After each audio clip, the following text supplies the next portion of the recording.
بسم اللہ الرحمن الرحیم۔ الحمدللہ جی، ہمارا یہاں سے 7واں پارہ دوسرے رکوع کا آغاز ہوتا ہے۔ سورہ مائدہ ہم پڑھ رہے ہیں اور سورہ مائدہ کی آیت نمبر 116 سے ہمارے دوسرے رکوع کا آغاز ہوتا ہے۔ وَإِذْ قَالَ اللَّهُ يَا عِيسَى ابْنَ مَرْيَمَ أَأَنْتَ قُلْتَ لِلنَّاسِ اتَّخِذُونِي وَأُمِّيَ إِلَٰهَيْنِ مِن دُونِ اللَّهِ۔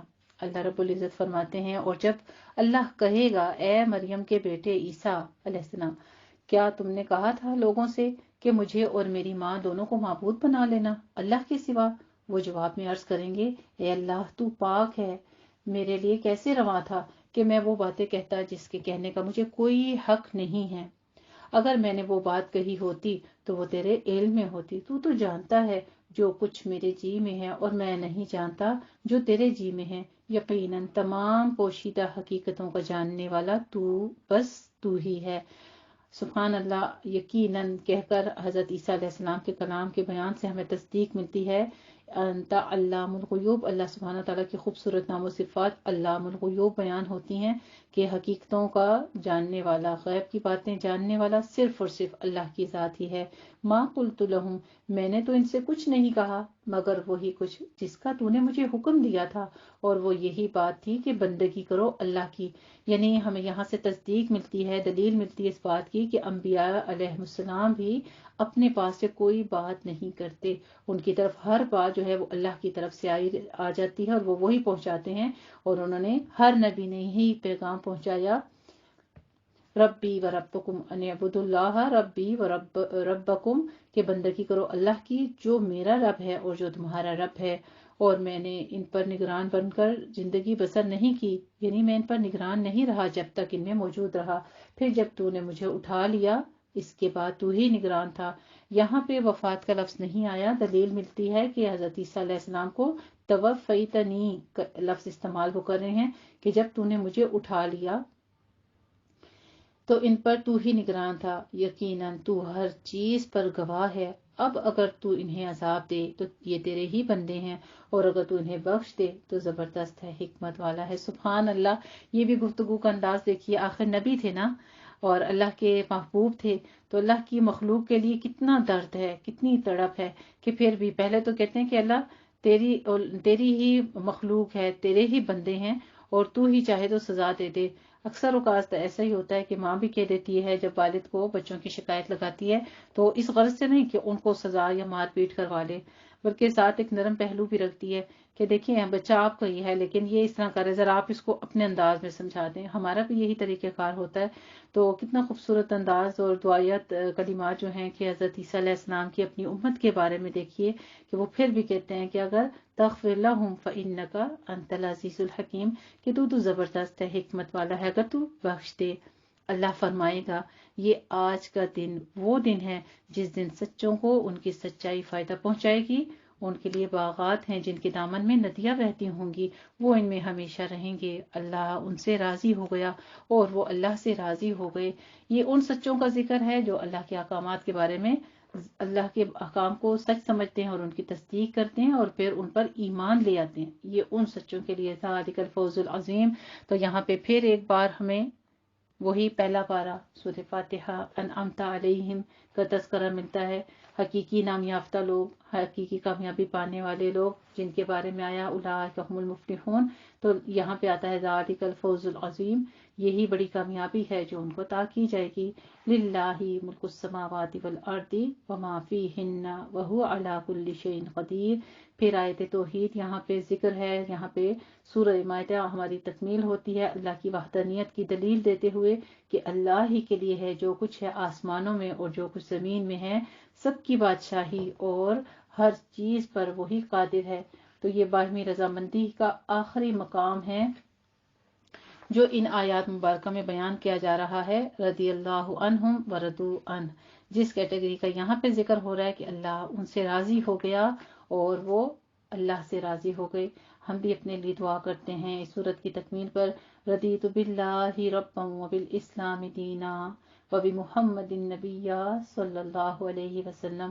اللہ ہم تیرے دین اسلام پر راضی ہیں، تجھے اپنا رب مان کر، تیرے نبی کو اپنا نبی مان کر، ان کی امت میں سے ہو کر، اور دین اسلام کو اپنا دین مان کر یا رب تو ہم سے راضی ہو جا۔ اللہ ہمیں اس حال میں اٹھانا کہ تو ہم سے راضی ہو جائے، اپنی رضا مقصود والے اعمال صالحہ کرنے کی توفیق عطا فرمانا، آمین یا ربنا آمین۔ الحمدللہ رب العالمین جی، یہ سورہ مائدہ ہماری یہاں پہ تکمیل ہوتی ہے۔ آگے ہم اپنی سورت کا آغاز کرنے لگے ہیں سورہ انعام کا۔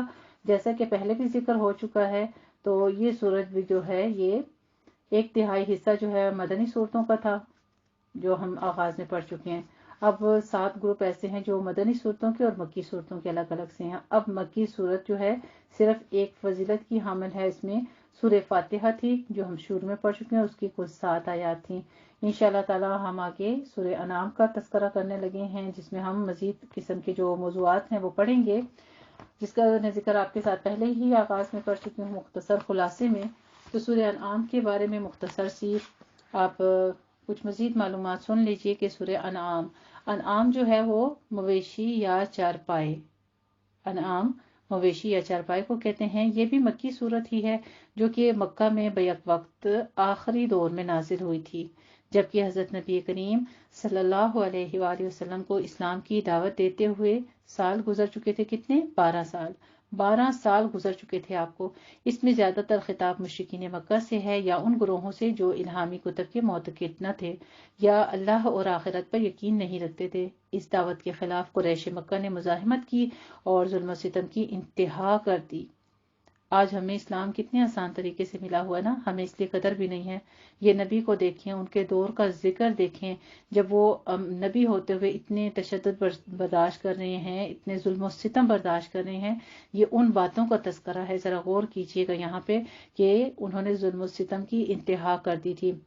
اب ایک وہ معاشرہ جہاں پہ آپ پیدا ہوئے، وہاں پہ پلے بڑے، اسی جگہ کے لوگ، اس گھر کے لوگ، اس علاقے کے لوگ آپ کے اوپر تشدد کرنا شروع کر دیں، آپ کے اوپر ظلم کرنا شروع کر دیں تو کیا گزرے گی؟ کبھی سوچا ان باتوں کو؟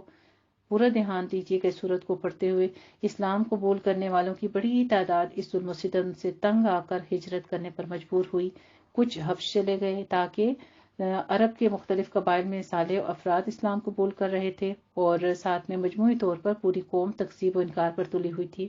اس صورت کے مضامین حسب ذیل ہیں۔ نمبر 1 تو یہ کہ توحید کی طرف دعوت و شرک کا ابطال، یوم آخرت کے وقوع پر مستحکم استدلال اور جاہلانہ اور توہم پرستانہ خیالات کی تردید ہے، اور اسلام کے نظام اخلاقی بنیادی اصولوں کی تلقین۔ حضرت نبی کریم صلی اللہ علیہ وآلہ وسلم رسالت مآب کے اعتراضات کے جوابات ہیں، اور اسلام قبول کرنے والے مسلمانوں پر ظلم و ستم کے نتیجے میں اضطراب اور تسلی بھی دی جا رہی ہے۔ مزید اللہ تعالیٰ نے جو کائنات کی دلائل پیش کیے، یہ وہی ذات ہے جس نے پیدا کیا اور وہی قائم کرنے والا ہے۔ انشاءاللہ تعالیٰ ہم یہ تمام موضوعات جو ہیں، جو میں آغاز میں آپ کے ساتھ شیئر کر چکی ہوں، وہ پڑھیں گے۔ تو آئیے آغاز کرتے ہیں اپنے سورہ انعام کا، جو کہ مکی صورت ہے اور اس کے 20 ہی رکوع ہیں اور 165 اس کی آیات ہیں۔ اعوذ باللہ من الشیطان الرجیم، بسم اللہ الرحمن الرحیم، الحمد للہ الذی خلق السماوات والارض وجعل الظلمات والنور ثم الذین کفروا بربهم یعدلون، هو الذی خلقکم من طین ثم قضى أجلا وأجل مسمى عنده ثم أنتم تمترون۔ میں پناہ میں آتی ہوں اللہ تعالیٰ کی شیطان مردود کی شرارتوں سے بچنے کے لیے۔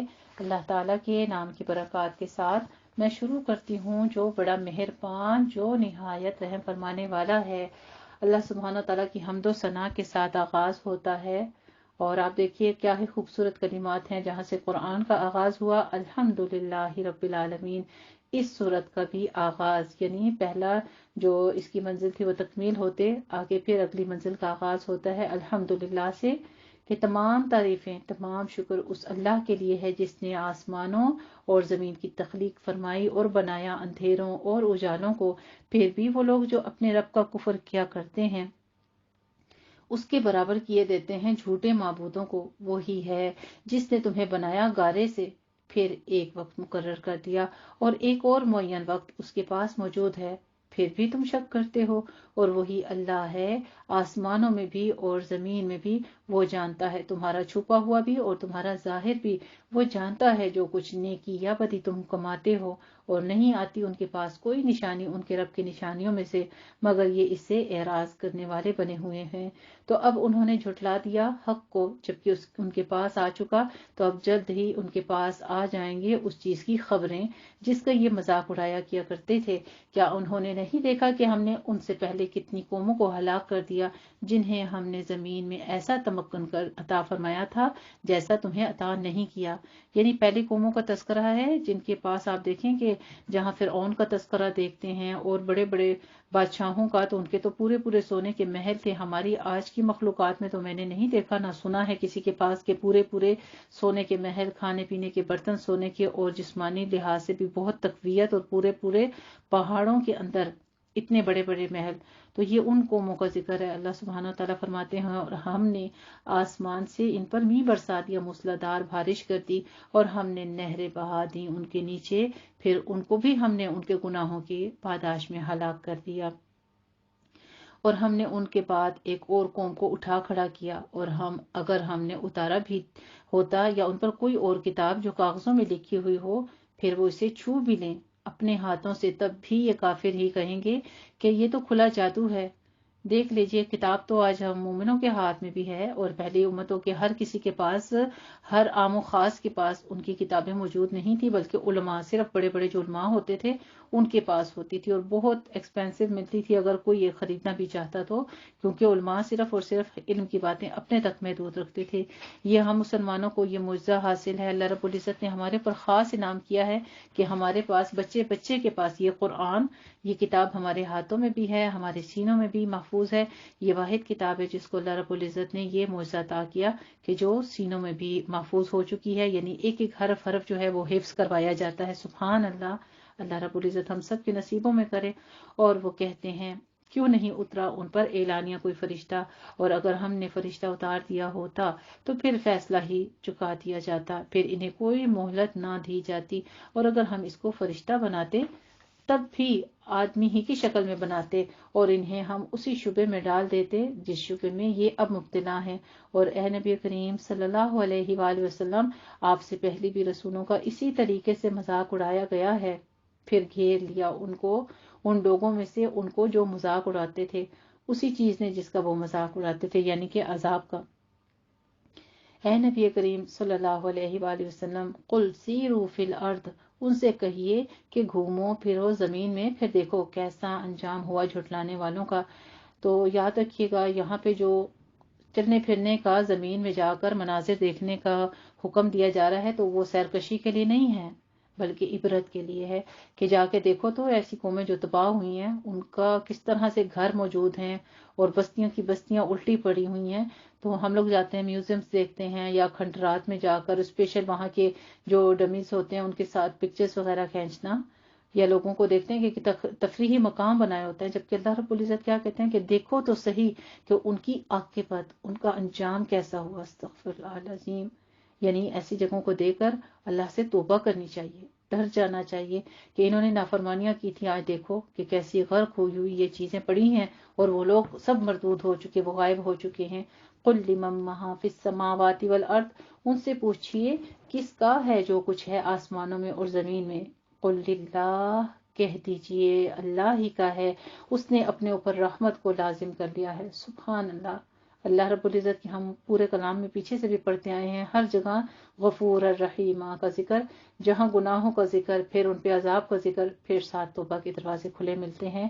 تو یہی ہے کہ اللہ نے اپنے اوپر رحمت کو لازم کر لیا ہے، وہ تمہیں لازماً جمع کر کے لے جائے گا قیامت کے دن کی طرف، جس میں کوئی شک نہیں ہے۔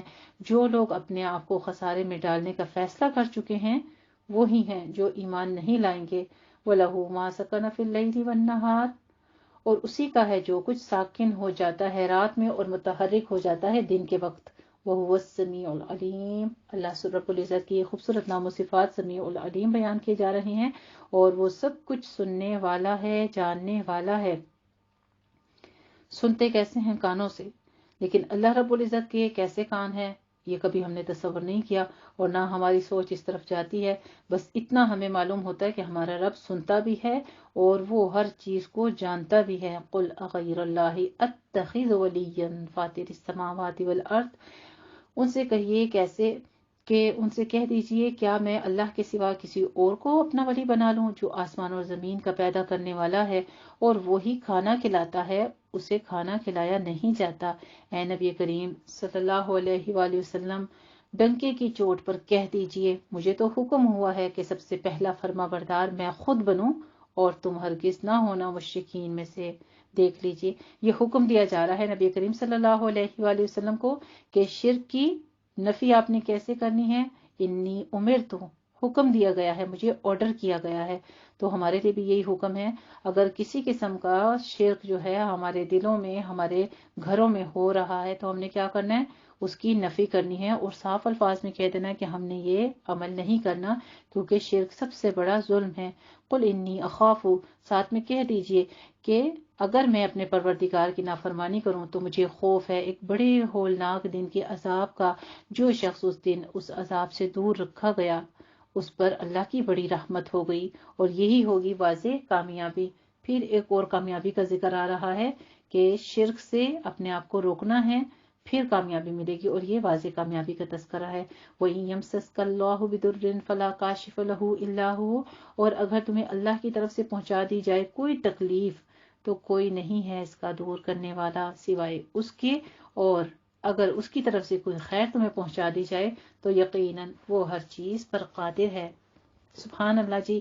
یہاں سے ہمارا ایمان کامل ہوتا ہے جو ہم کہتے ہیں آمنت باللہ، پورا ہم پڑھ لیتے اور پھر ہم کہتے ہیں والقدر خیرہ وشرہ من اللہ تعالی.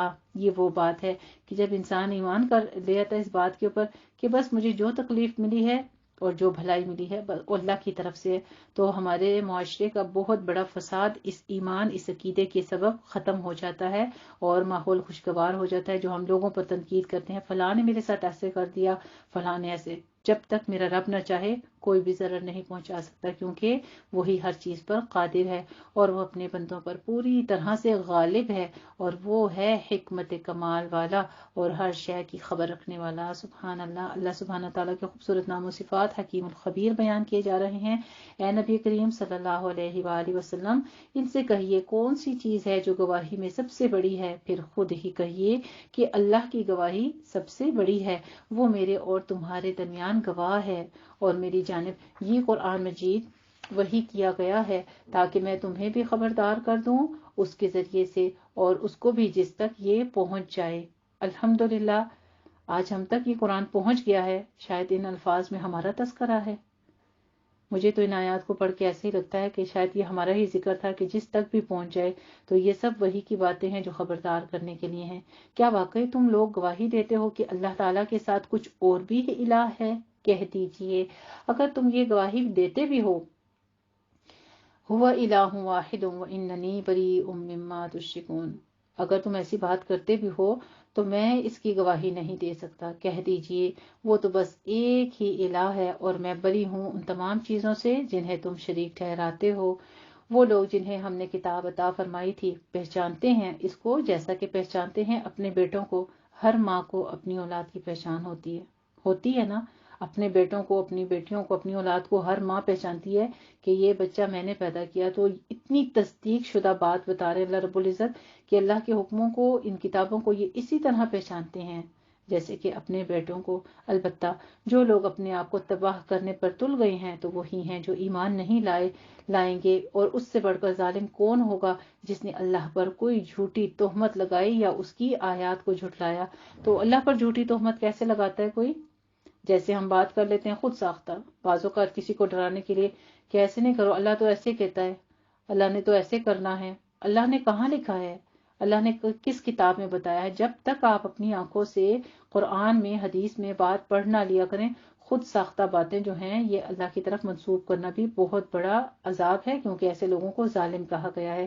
اور پھر کیا ہے؟ انہو لا یفلح الظالمون، پھر ان کا تذکرہ ہے جو کہ کامیابی نہیں پائیں گے. یہ وہ کیٹیگری ہمیں پتہ چلتی ہے اور وہ ایسے ظالم ہیں جو اللہ کی طرف جھوٹی باتیں منسوب کرتے ہیں اور جھوٹی کہانیاں گھڑتے ہیں اور اللہ کی نشانیوں یعنی جتنی آیات ہیں ان کا انکار کرتے ہیں۔ وَيَوْمَ نَحْشُرُهُمْ جَمِيعًا، پھر ان کا انجام یقیناً ایسے ظالم کبھی فلاح نہیں پا سکتے، اور جس دن ہم جمع کریں گے ان سب کو، پھر کہیں گے ان سے جنہوں نے شرک کیا تھا، کہاں ہیں تمہارے وہ شرکا جن کا تمہیں گھمنڈ ہو گیا تھا؟ پھر نہیں ہوں گے ان کی کوئی اور چال سوائے اس کے کہ وہ کہیں گے کہ اللہ کی قسم جو ہمارا رب ہے، ہم مشرک نہیں تھے۔ دیکھو کیسے وہ جھوٹ بولیں گے اپنے اوپر، اور جو افطرا انہوں نے کیا ہوا تھا، اور وہ سب ان سے گم ہو جائیں گے۔ یعنی جو ان کے پیر و فقیر ہوں گے جن کو یہ فالو کرتے تھے، نہ فالوورز وہاں پہ ایک دوسرے کو پہچانیں گے، سب ایک دوسرے سے منہ پھیر لیں گے۔ اب یہ ان کے اولیاء اللہ جو ہوں گے، جن کی یہ منتیں چڑھاوے چڑھاتے ہیں، جن سے جا کے مدد مانگتے ہیں، وہ تو ان سے گم ہو جائیں گے۔ اور کیا ہے وَمِنْهُمْ مَن يَسْتَمِعُ إِلَيْكَ، اور اے نبی کریم صلی اللہ علیہ وآلہ وسلم، ان میں سے کچھ لوگ ایسے بھی ہیں جو آپ کی بات کو بڑی توجہ سے سنتے ہیں، حالانکہ ہم نے ان کے دلوں پر پردے ڈال دیے ہیں کہ وہ ان کو سمجھ نہیں آ سکتی، اور ان کے کانوں کے اندر ہم نے ثقل پیدا کر دیا ہے، یعنی بوجھل پن ہے۔ بعض اوقات ایسا ہی ہوتا ہے نا کہ ہم قرآن کی آیات کو، اللہ کے حکموں کو بہت دفعہ سنتے ہیں، اچانک کوئی ایک بات ہمیں گہری محسوس ہوتی ہے، لیکن بہت ٹائم ایسا ہوتا ہے کہ ہمیں سمجھ ہی نہیں آتی۔ یہ ثقیل پر بھی جو ہے، یہ بھی اللہ کی طرف سے ہے کہ اللہ تعالیٰ ثقیل پن جو ہے کانوں پر پردے ڈال دیتا ہے، اور اگر یہ ساری نشانیاں جو یہ مانگ رہے ہیں دیکھ بھی لیں تب بھی ان پر ایمان نہیں لائیں گے۔ یہاں تک کہ اے نبی کریم صلی اللہ علیہ وآلہ وسلم، جب وہ آپ کے پاس آتے ہیں تو آپ سے جھگڑا کرتے ہیں اور مناظرہ کرتے ہیں، اور کافر کہتے ہیں کہ یہ قرآن جو آپ سنا رہے ہیں کچھ بھی نہیں، صرف پہلے لوگوں کی کہانیاں ہیں، اور وہ اس سے روکتے بھی ہیں اور خود بھی رک جاتے ہیں، اور وہ نہیں ہلاک کر رہے کسی کو سوائے اپنے آپ کے، لیکن انہیں اس چیز کا احساس ہی نہیں۔ اور کاش تم دیکھ پاتے جب یہ کھڑے کیے جائیں گے آگ کے کنارے پر، تو یہ کہیں گے ہائے کاش کسی طرح ہم لوٹ جائیں تو ہم تصدیق کریں گے اور ہم اپنے رب کی آیات کو نہیں جھٹلائیں گے۔ دیکھیے جب کسی کو بات کریں کہ قیامت کے دن ایسا ایسا ہوگا، جو قرآن کی آیات کو نہ جھٹلاؤ، قیامت کے دن ایسا ہوگا، تو جھوٹ سمجھتے ہیں، لیکن یہ قرآن مجید کی آیات کتنی واضح دلیل ہیں۔ اللہ رب العزت خود فرما رہے ہیں قیامت کے منظر کو کہ ایسا ہوگا، پھر وہ ان آیات کو جھٹلائیں گے اور ہم پکے پکے سچے مومن بن جائیں گے۔ یہ ان کا اس وقت طریقہ کار ہوگا، اس وقت اللہ کو کہیں گے کہ ہمیں اب دوبارہ بھیجو، ایک اور چانس دو، پھر ہم ایمان لائیں گے اور ہم پکے مومن ہو جائیں گے۔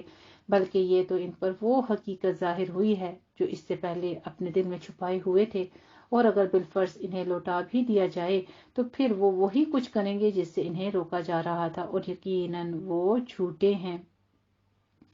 وَلَوْ تَرَىٰ إِذْ وُقِفُوا عَلَىٰ رَبِّهِمْ، اور وہ کہتے ہیں کہ نہیں ہے مگر بس ہماری دنیا ہی کی زندگی، اور ہم مرنے کے بعد پھر زندہ نہیں کیے جائیں گے۔ اور کاش کہ تم دیکھ سکتے جب یہ کھڑے کیے جائیں گے اپنے رب کے سامنے، اس وقت وہ پوچھے گا کیا حق نہیں ہے؟ وہ کہیں گے کیوں نہیں، ہمارے رب کی قسم یہ حق ہے۔ تو وہ کہے گا کہ اب مزہ چکھو عذاب کا اپنے کفر کے پاداش میں۔ بڑے گھاٹے میں پڑ گئے وہ لوگ جو اللہ سے ملاقات کے انکاری ہیں، یہاں تک کہ جب آ جائے گا ان پر وہ وقت اچانک، تو وہ کہیں گے ہائے افسوس ہماری اس کوتاہی پر جو اس قیامت کے بارے میں ہم سے ہوئی، اور وہ اٹھائے ہوئے ہوں گے اپنے بوجھ اپنی پیٹھوں پر۔ آگاہ ہو جاؤ، خبردار کیا جا رہا ہے، الا ساء ما یزرون، آگاہ ہو جاؤ بہت بڑا بوجھ ہوگا وہ جو اٹھائے ہوئے ہوں گے، اور انہیں نہیں مگر دنیا کی زندگی ایک کھیل تماشا اور کچھ بھی نہیں، بس جی بہلا دینا ہے، اور یقیناً آخرت کا گھر بہتر ہے ان لوگوں کے لیے جو تقوی اختیار کریں۔ تو کیا تم عقل سے کام نہیں لیتے؟ افلا تعقلون۔ الحمدللہ اللہ رب العزت نے اگر عقل اور فہم دیا ہے ہمیں دنیا کے تمام معاملات میں، تو ہمیں ضرور ان باتوں پر غور کرنا چاہیے، ان آیات مبارکہ پر، کہ اللہ رب العزت پھر چیلنج کر رہے ہیں، سوال کرتے ہیں کہ کیا تم عقل سے کام نہیں لیتے؟ اے نبی کریم صلی اللہ علیہ وآلہ وسلم، ہمیں خوب معلوم ہے کہ جو کچھ یہ لوگ کہہ رہے ہیں اس سے آپ غمگین ہوتے ہیں، تو اے نبی کریم صلی اللہ علیہ وآلہ وسلم آپ صبر کیجئے، یقیناً وہ آپ کو نہیں جھٹلا رہے، بلکہ یہ ظالم تو اللہ کی نشانیوں کو انکار کر رہے ہیں، اور آپ صلی اللہ علیہ وآلہ وسلم سے پہلے بھی رسولوں کو جھٹلایا گیا تھا تو انہوں نے صبر کیا، اس پر جو انہیں جھٹلایا گیا اور جو انہیں ایذائیں پہنچائیں گے یہاں تک کہ انہیں ہماری مدد پہنچ گئی. اور اے نبی کریم صلی اللہ علیہ وآلہ وسلم، اللہ کے ان کلمات کو بدلنے والا کوئی نہیں، اور آپ صلی اللہ علیہ وآلہ وسلم کے پاس رسولوں کی خبریں آ چکی ہیں. وَإِن كَانَ كَبُرَ عَلَيْكَ إِعْرَاضُهُمْ، اور اگر ان کا اعراض آپ صلی اللہ علیہ وآلہ وسلم پر بہت شاق گزرے، یعنی آپ کو بہت برا لگے، تو اگر آپ میں طاقت ہے کہ زمین میں کوئی سرنگ لگا لیں یا آسمان میں کوئی سیڑھی لگا لیں تو لے آئیں کوئی نشانی. اور اگر اللہ چاہتا تو ان سب کو ہدایت پر جمع کر دیتا. تو آپ صلی اللہ علیہ وآلہ وسلم کو تسلی دی جا رہی ہے کہ آپ جذبات سے مغلوب ہونے والوں میں سے نہ بنیں. یہی حکم اور یہی سنت انشاءاللہ تعالی ہم نے بھی اختیار کرنی ہے کہ جب ہم نے دین کے احکام پہنچانے ہیں، اللہ کے حکموں کو آگے پہنچانا ہے، تو بہت سارے لوگ رد بھی کریں گے، آگے سے طنز بھی کریں گے، جگتیں بھی لگائیں گے، بہت برا بھلا بھی کہیں گے، لیکن ہمیں تسلی کیا دی جا رہی ہے کہ ہمیں بھی اپنے پیارے نبی کی سنت پر، جو کہ ان کو حکم دیا جا رہا تھا کہ صبر سے کام لینا ہے، ہمت سے کام لینا ہے، ثابت قدمی سے آگے بڑھنا ہے. اور انشاءاللہ تعالی اللہ کی طرف سے یہ مدد آ کر رہے گی. جن کو اللہ ہدایت دیتا ہے، اللہ رب العزت ان کا پھر ساتھ بھی دیتا ہے. ہم پیچھے بھی یہ باتیں پڑھ چکے ہیں، انما یستجیب الذین یسمعون. الحمدللہ جی، اس آیت پر 35 سورہ نام پر ہمارا نصف پارہ مکمل ہو گیا، لیکن میں یہ رکوع تکمیل کرنا چاہوں گی انشاءاللہ تعالی. بات تو وہی قبول کریں گے جو حقیقتاً سنتے ہیں. رہے یہ مردے تو اللہ ان کو اٹھائے گا، پھر وہ اس کی طرف لوٹا دیے جائیں گے. مردے کس کو کہہ رہے ہیں اللہ سبحانہ و تعالیٰ؟ یعنی جب سامنے مردہ ہوتا ہے تو مردے کے سامنے آپ روئیں، چیخیں چلائیں، اس کے بچے، اس کے گھر والے، تو وہ کچھ موومنٹ نہیں کرتا کیونکہ وہ کچھ نہیں سن رہا ہوتا. تو ایسے لوگ جو اللہ کے احکامات کو سنتے ہی نہیں، آپ بے شک ان کے سامنے جتنا تذکرہ کریں، بس وہ مردے کی طرح پڑے رہتے ہیں نا. تو ان کا ذکر ہو رہا ہے کہ وہ ایک دن لوٹا دیے جائیں گے. اور وہ کہتے ہیں کیوں نہیں اتار دی گئی اس پر کوئی نشانی اس کے رب کی طرف سے؟ کہہ دو اللہ قادر ہے کہ وہ کوئی بڑی سے بڑی نشانی اتار دے، لیکن ان میں سے اکثر لوگ جانتے نہیں. اور نہیں ہے زمین پر چلنے والا کوئی بھی جانور اور نہ کوئی پرندہ جو اپنے دونوں بازوؤں سے اڑتا ہے، مگر وہ بھی تمہاری ہی طرح امتیں ہیں. یعنی وہ بھی اسی طرح کی امتیں ہیں، ان کی مثال بھی ایسی ہی ہے. ہم نے تو اپنی کتاب میں کسی شے کی کوئی کمی نہیں رکھی. پھر یہ اپنے رب کی طرف لوٹائے جائیں گے. اور جن لوگوں نے ہماری آیات کو جھٹلایا وہ بہرے اور گونگے ہیں اور اندھیروں میں بھٹک رہے ہیں. جس کو اللہ چاہتا ہے گمراہ کر دیتا ہے، اور جس کو اللہ چاہتا ہے سیدھے راستے پر لے آتا ہے. وہی پہلا پارہ سورہ فاتحہ جہاں سے آغاز ہوا ہماری کتاب قرآن مجید کا، اہدنا الصراط المستقیم، وہی تذکرہ یہاں بھی آتا ہے کہ جسے اللہ چاہتا ہے اسے سیدھے راستے کی ہدایت دیتا ہے. اہدنا الصراط المستقیم کی دعا کر لیتے ہیں کہ اللہ ہمیں بھی سیدھے راستے کی طرف راستہ دکھا دے اور اس کی طرف چلا دے. آمین یا ربنا آمین. قل ارأیتکم ان اتاکم عذاب اللہ، ان سے کہیے ذرا غور کرو، اگر تم پر کسی وقت اللہ کا عذاب آ جائے یا تم پر قیامت آ جائے تو اس وقت کیا تم سوائے اللہ کے کسی اور کو پکارو گے؟ اگر تم سچے ہو تو ذرا جواب دو.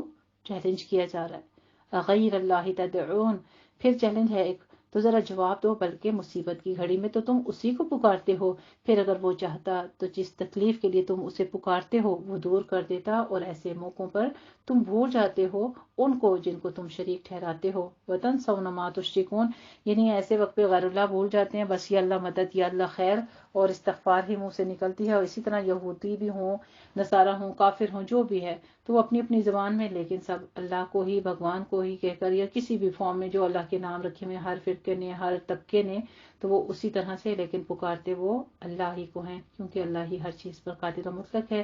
الحمدللہ رب العالمین. یہاں ہمارا دوسرا جو نصف پارہ ہے، پارے کا دوسرا حصہ مکمل ہوتا ہے آیت نمبر 41 پر. جزاکم اللہ احسن الجزاء.